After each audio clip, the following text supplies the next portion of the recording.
नमस्ते नमस्कार सबरे की समाचार এটা অবস্থা জি হয়ে আছে মানে একেবারে পুরো গরম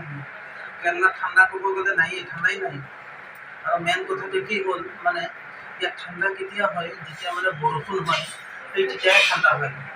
ঠান্ডা হ'লে ইমান বেছি ঠান্ডা নহয় এনে বৰষুণ পৰিলে অলপ ঠান্ডা হয় আৰু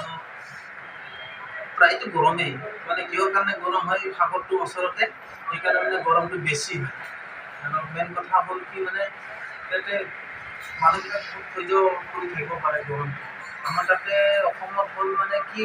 বৰ্তমান মই অসমততো সেইকাৰণে অসমৰ কথা ক'ব নালাগে আমাৰ তাত অসমৰ কথাটো হ'ল কি মানে জানুৱাৰী ফেব্ৰুৱাৰী মাৰ্চ মাহলৈকে ঠাণ্ডাটো থাকেই এপ্ৰিল মে' মানতহে বেছি অতিপাতকৈ গৰম আহে আৰু সেইকাৰণে মানে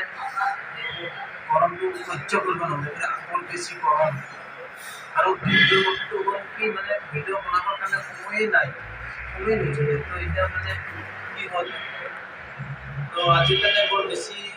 মানুহতে যদি চেনেলটো নতুন চাই আছে তেতিয়াহ'লে চেনেলটো ছাবস্ক্ৰাইব কৰিব কৰি থ'ব আৰু লাইক কৰিব আৰু লগতে কমেণ্টবিলাক কৰিব আৰু লগতে এটা শ্বেয়াৰ কৰি দিব